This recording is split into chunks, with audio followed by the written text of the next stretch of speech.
జై శ్రీకృష్ణ. ఓం పరంపర తొలి గ్రూపు సభ్యులు అందరి తరపున మా గురువు శ్రీమతి శైలజ గారికి శతకోటి ప్రణామములతో జన్మదిన శుభాకాంక్షలు. విద్యనే విలువైన సంపదగా భావించే భారతీయ సంస్కృతిలో జన్మించిన మా అందరికీ జ్ఞాన సముపార్జనను అందించడంలో సరస్వతిగాను, విషయ పరిజ్ఞానాన్ని జీవన విధానంలోకి అనుసంధానం చేయడంలో మార్గదర్శిగాను, మనిషి రూపంలో నడిచే దైవంగాను మాకు స్ఫూర్తిదాయకంగా నిలిచిన గురువుగారికి, జన్మనిచ్చిన తల్లిదండ్రులకు కూడా నమస్కరిస్తున్నాము. గీతా బోధన అనేది ఒక విషయ పరిజ్ఞానం మాత్రమే కాదని, ఆచరణ శాస్త్రమని, ఎన్నో జీవన సమస్యలకు పరిష్కార మార్గాన్ని అందించగల ఔషధమని, ఏ వర్గానికైనా వయస్సుకైనా ఎటువంటి సందేహాలనైనా చాలా సులభంగా గీత ద్వారా అందించిన మహనీయురాలు. మనం అంటే మన ఇల్లు మాత్రమే కాదని, మనమంతా వసుదైక కుటుంబమని తెలియచెప్పిన మహనీయురాలు. ఏ ఒక్క తరంలో అయినా గురువుంటే, పండితుడుంటే, విద్వాంసుడుంటే, లోకానికి మేలు చేసిన మహానుభావుడు ఉంటే ఆ కుటుంబంలోని ప్రతి తరము సంఘంలో గుర్తింపునకు నోచుకుంటుంది. అలాంటి ఎన్నో కుటుంబాలను వర్గ వయస్సు భేదాలు లేకుండా గీతా బోధన ద్వారా సరియైన రీతిలో జ్ఞాన ప్రబోధన చేసి జీవిత విలువలను తెలుసుకునే సామర్థ్యవంతులుగా తయారు చేసి సమాజానికి అందించడంలో మా గురువుగారు కృషికి మేమందరము బద్ధులమై ఆచరణయోగ్యమైన జీవితాలను తరువాతి తరాలకు అందిస్తామని ప్రమాణం చేస్తున్నాము. గీతా సారాన్ని జీవనసారంగా మలుచుకుని జీవిస్తాము. మనిషి ఒక్కడే గుణంతో కర్మతో శ్లాఘనీయుడుగా అవుతాడని ఆచరణపూర్వకంగా మాకు తెలియచెప్పిన మహనీయురాలు మా గురువు. వరంగా పొందిన జన్మనే విలువలతో కూడిన ఉత్తమ జన్మగా మార్చుకోవాలని తెలియచెప్పినటువంటి ఉత్తమ గురువు. అంతటి మహనీయురాలికి జన్మదిన సందర్భంగా చిరు కానుకగా భగవద్గీతలోని ముఖ్యమైన 108 శ్లోకాలని అందిస్తున్నాము. భగవద్గీతలోని ముఖ్యమైన 108 శ్లోకాల భావాలను క్షుణ్ణంగా అర్థం చేసుకుని ఆచరిస్తామని మా గ్రూపు సభ్యులు అందరి తరపున మరొక్కసారి ప్రమాణం చేస్తున్నాము. గురువుగారి ఆశయానికి అనుగుణంగా మన వసుదైక కుటుంబాన్ని తీర్చిదిద్దుకుందాము. మనసు విప్పి మాట్లాడుకునే 4 స్నేహితులను, జ్ఞానానికి, సత్కాలక్షేపానికి, ఆత్మీయతను పంచుకోవడానికి కావలసిన బంధువులను ఈ గ్రూపు ద్వారా గీతాపాసంతో బంధించినందుకు ధన్యవాదములు. అంతకంటే మించిన జీవితం మనకేమి కావాలి? ఓం పరంపర తుని గ్రూపు సభ్యులు అందరి తరపున ఇలాంటి జన్మదినాలు ఎన్నో మన గురువుగారు జరుపుకోవాలని ఆశిస్తూ మనస్ఫూర్తిగా మరొక్కసారి జన్మదిన శుభాకాంక్షలు తెలుపుకుంటున్నాము. జై శ్రీకృష్ణ. ఏతత్ ఫలం సర్వం శ్రీకృష్ణ చరణారవిందార్పణమస్తు. ఓం శ్రీ పరమాత్మనే నమః. ధృతరాష్ట్ర ఉవాచ ధర్మక్షేత్రే కురుక్షేత్రే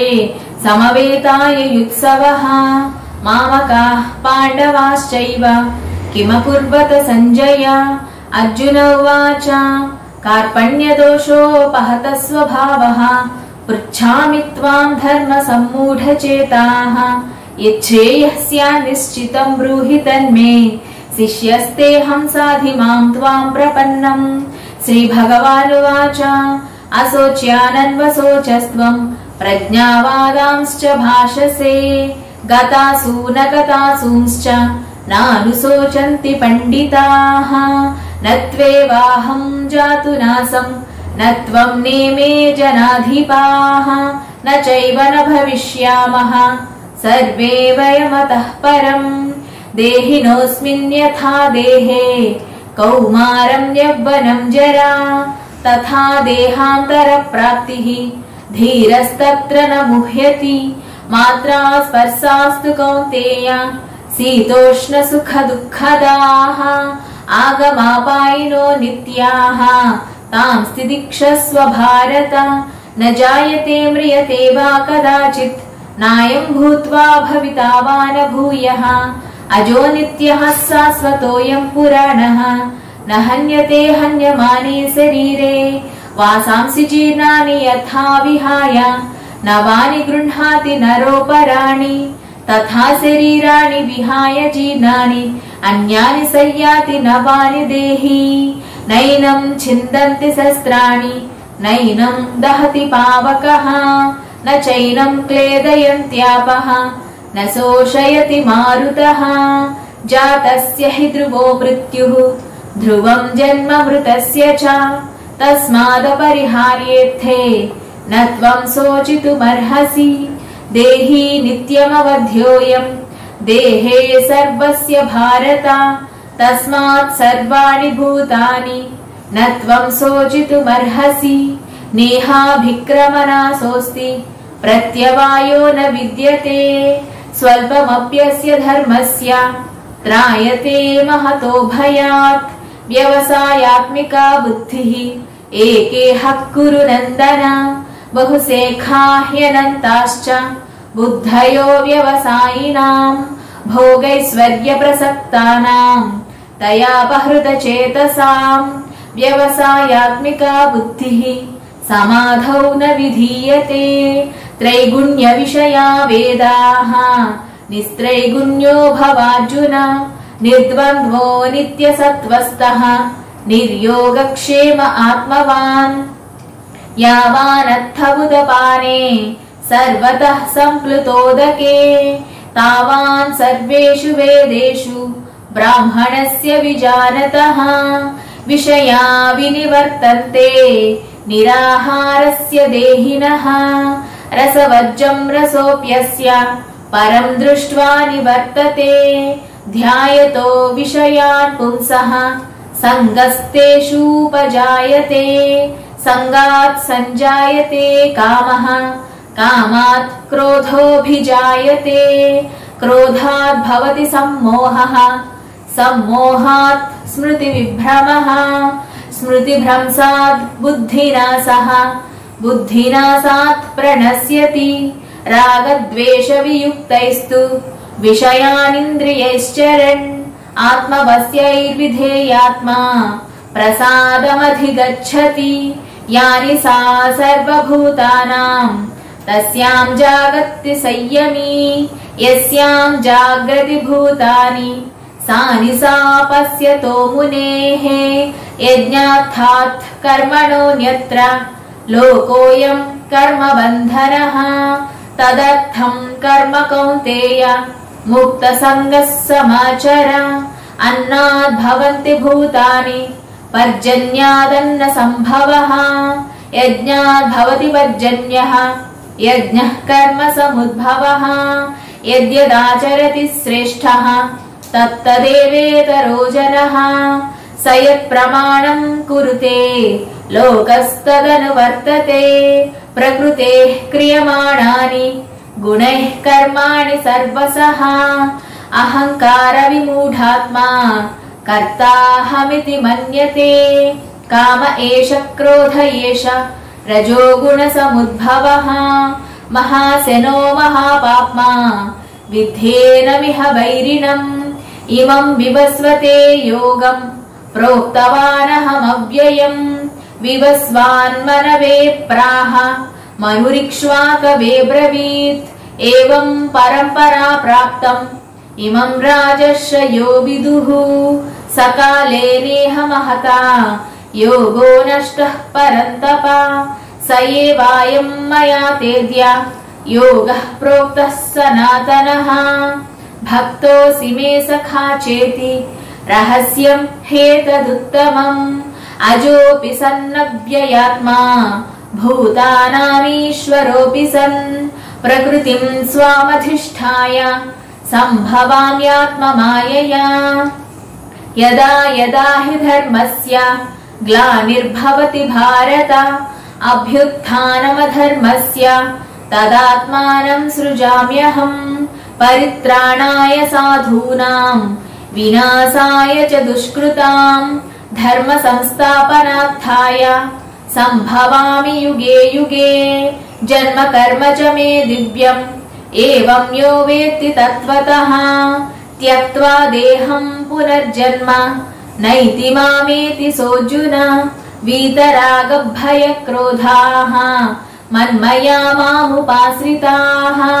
बहवो ज्ञानतपसा पूता मद्भावमागताः ये यथा मां प्रपद्यन्ते तांस्तथैव भजाम्यहम् मम वर्त्मानुवर्तन्ते मनुष्याः पार्थ सर्वशः चातुर्वर्ण्यं मया सृष्टम् गुणकर्म विभागसः तस्य कर्तारमपि माम् विद्यकर्तारमव्ययम् तद्विद्धि प्रणिपातेन परिप्रश्नेन सेवया उपदेक्ष्यन्ति ते ज्ञानम् ज्ञानिनस्तत्त्वदर्शिनः विद्या विनय सम्पन्ने ब्राह्मणे गविहस्तिनि सुनि चैव स्वपाके च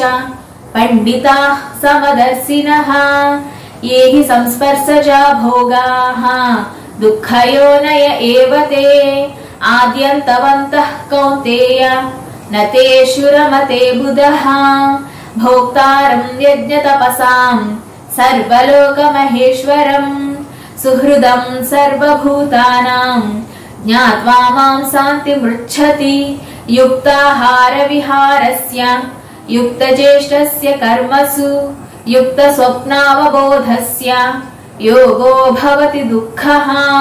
प्राप्य पुण्यकृतां लोकान् उषित्वा शाश्वती समाः शुचीनां श्रीमतां गेहे योगभ्रष्टोऽभिजायते योगिनामपि सर्वेषां मद्गतेनान्तरात्मना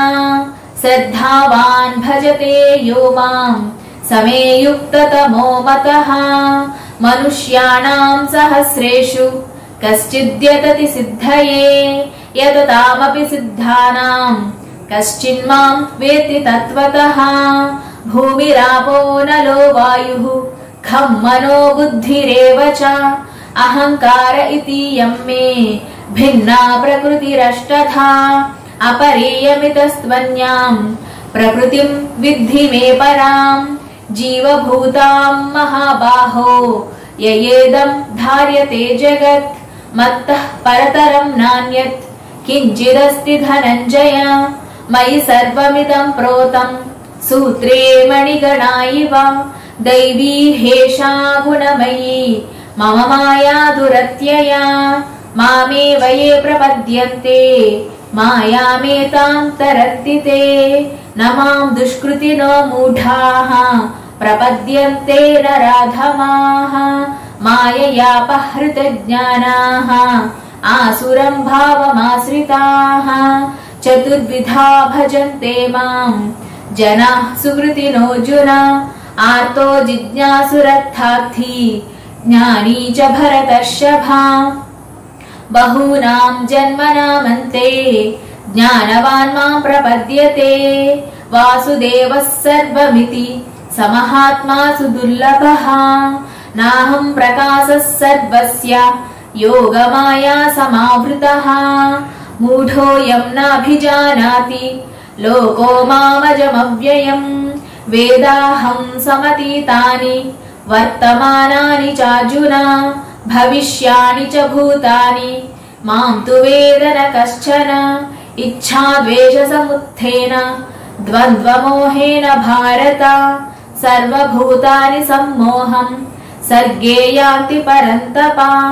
येषां त्वन्तगतं पापं जनानां पुण्यकर्मणां ते द्वन्द्वमोहनिर्मुक्ताः भजन्ते मां दृढव्रताः अन्तकाले च मामेव स्मरन् मुक्त्वा कलेवरम्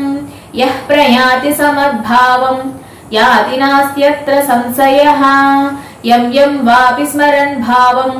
त्यजत्यन्ते कलेवरम् तं तमेवैति कौन्तेय सदा तद्भावभावितः तस्मात् सर्वेषु कालेषु मामनुस्मर युध्य च मय्यर्पितमनो बुद्धिः मामेवैष्यस्य संशयः अनन्यचेताः सततं यो मां स्मरति नित्यसः तस्याहं सुलभः पार्थ नित्ययुक्तस्य योगिनः मामुपेत्य पुनर्जन्म दुःखालयमशाश्वतम् नाप्नुवन्ति महात्मानः संसिद्धिं परमां गताः आब्रह्मभुवनाल्लोकाः पुनरावर्तिनोऽर्जुन मामुपेत्य तु कौन्तेय पुनर्जन्म न विद्यते वेदेषु यज्ञेषु तपस्सु चैव दानेषु यत्पुण्यफलं प्रदिष्टम् अत्येति तत्सर्वमिदं विदित्वा योगी परं स्थानमुपैति चाद्यम्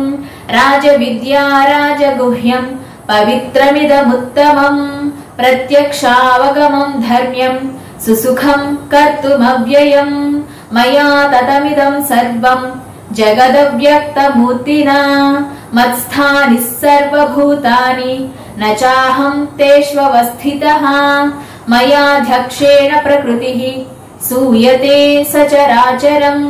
हेतुनानेन कौन्तेय जगद्विपरिवर्तते अवजानन्ति मां मूढाः मानुषीं तनुमाश्रितम् परं भावमजानन्तः मम भूतमहेश्वरम् मोघासा मोघकर्माणः मोघज्ञानाविचेतसः राक्षसीमासुरीं चैव प्रकृतिं मोहिनीं श्रिताः महात्मानस्तु मां पार्थ दैवीं प्रकृतिमाश्रिताः भजन्त्यनन्यमनसः ज्ञात्वा भूतादिमव्ययम् सततं कीर्तयन्तो माम् यतन्तश्च दृढव्रताः नमस्यन्तश्च मां भक्त्या नित्ययुक्ता उपासते अनन्याश्चिन्तयन्तो माम् ये जनाः पर्युपासते तेषां नित्याभियुक्तानां योगक्षेमं वहाम्यहम् यान्ति देवव्रता देवान् पितॄन् यान्ति पितृव्रताः भूतानि यान्ति भूतेज्याः यान्ति मद्याजिनोऽपि माम् पत्रं पुष्पं फलं तोयं यो मे भक्त्या प्रयच्छति तदहं भक्त्युपहृतम् अस्नामि प्रयतात्मनः यत्करोषि यदस्नासि यज्जुहोषि ददासि यत्तपस्यसि कौन्तेय तत्कुरुष्व मदर्पणम् समोऽहं सर्वभूतेषु न मे द्वेष्योऽस्ति न प्रियः ये भजन्ति तु मां भक्त्या मयि तेषु चाप्यहम् अपि चेत् सुदुराचारः भजते मामनन्यभाक् साधुरेव समन्तव्यः सम्यग् व्यवसितो हि सः मां हि पार्थव्यपाश्रित्य एऽपि स्युः पापयोनयः स्त्रियो वैश्यास्तथा शूद्राः तेऽपि यान्ति परां गतिम् मन्मना भव मद्भक्तः मद्याजी मां नमस्कुरु मामे वैश्यसि युक्त्वैवम् आत्मानं मत्परायणः अहं सर्वस्य प्रभवः मत्तः सर्वं प्रवर्तते इति मत्वा भजन्ते मां बुधा भावसमन्विताः मच्चित्ता मद्गतप्राणाः बोधयन्तः परस्परम् कथयन्तश्च मां नित्यम् तुष्यन्ति च रमन्ति च तेषां सततयुक्तानां भजतां प्रीतिपूर्वकम् ददामि बुद्धियोगं तम् येन मामुपयान्ति ते तेषामेवानुकम्पार्थम् अहमज्ञानजं तमः नाशयाम्यात्मभावस्तः ज्ञानदीपेन भास्वता अर्जुन उवाच परं ब्रह्म परं धाम पवित्रं परमं भवान् पुरुषं शाश्वतं दिव्यम् आदिदेवमजं विभुम् आहुस्त्वां ऋषयः सर्वे देवर्षिर्नारदस्तथा असितो देवलो व्यासः स्वयं चैव ब्रवीषि मे श्रीभगवानुवाच यद्यद्विभूतिमत्सत्त्वम् श्रीमदूर्जितमेव वा तत्तदेवावगच्छत्वम् मम तेजोंस सम्भवम् भक्त्या त्वनन्यया शक्यः अहमेवं विधोऽर्जुन ज्ञातुं द्रष्टुं च तत्त्वेन प्रवेष्टुं च परन्तप मत्कर्म कृन्मत्परमः मद्भक्तः सङ्गवर्जितः निर्वैरः सर्वभूतेषु यः स मामेति पाण्डव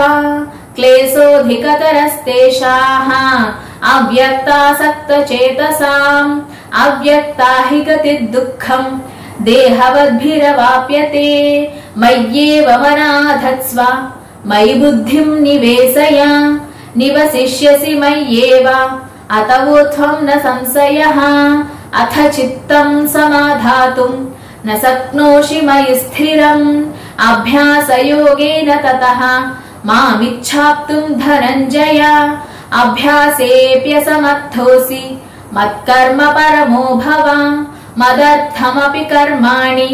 कुर्वन् सिद्धिमवाप्स्यसि सर्वयोनिषु कौन्तेय मूर्तयः सम्भवन्ति याः तासाम् ब्रह्म महद्योनिः अहम् बीजप्रदः पिता मां च यो व्यभिचारेण भक्तियोगेन सेवते सगुणान् समतीत्यैतान् ब्रह्म भूयाय कल्पते ब्रह्मणो हि प्रतिष्ठाहम् अमृतस्याव्ययस्य च शाश्वतस्य च धर्मस्य सुखस्यैकान्तिकस्य च निर्मानमोहाचितसङ्गदोषाः अध्यात्मनित्याः विनिवृत्तकामाः द्वन्द्वैर्विमुक्ताः सुखदुःखसञ्ज्ञैर्गच्छन्त्यमूढाः पदमव्ययम् तत् न तद्भासयते सूर्यः न शशाङ्को न पावकः यद्गत्वा न निवर्तन्ते तद्धाम परमम् मम ममैवांसो जीवलोके जीवभूतः सनातनः मनः षष्ठानीन्द्रियाणि प्रकृतिस्थानि कर्षति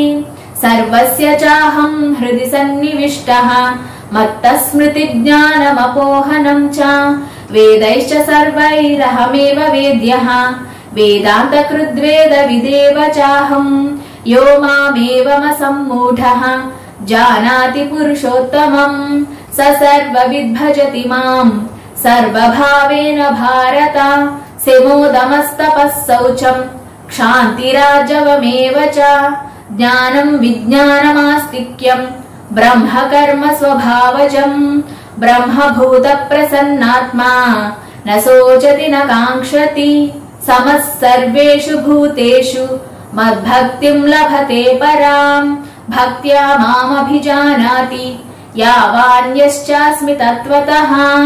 ततो माम् तत्त्वतो ज्ञात्वा विसते तदनन्तरम् मच्चित्तः सर्वदुर्गाणि मत्प्रसादात् तरिष्यसि अथ चेत् त्वमहङ्कारात् न श्रोष्यसि विनक्ष्यसि ईश्वरः सर्वभूतानाम् हृद्देशेऽर्जुन तिष्ठति भ्रामयन् सर्वभूतानि यन्त्रारूढानि मायया मन्मना भव मद्भक्तः मद्याजी माम् नमस्कुरु मामे वैष्यसि सत्यम् ते प्रतिजाने प्रियोऽसि मे सर्वधर्मान् परित्यज्य मामेकम् शरणम् व्रज अहम् त्वाम् सर्वपापेभ्यः मोक्षयिष्यामि मा शुचः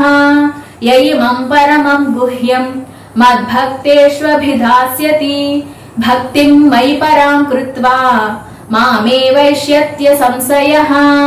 न च तस्मान् मनुष्येषु कश्चिन्मे प्रियकृत्तमः भविता न च मे तस्माद् अन्यः प्रियतरो भुविः सञ्जय उवाच यत्र योगेश्वरः कृष्णः यत्र पार्थो धनुर्धरः तत्र श्रीर्विजयो भूतिः ध्रुवा नीतिर्मतिर्मम। जय श्री कृष्ण।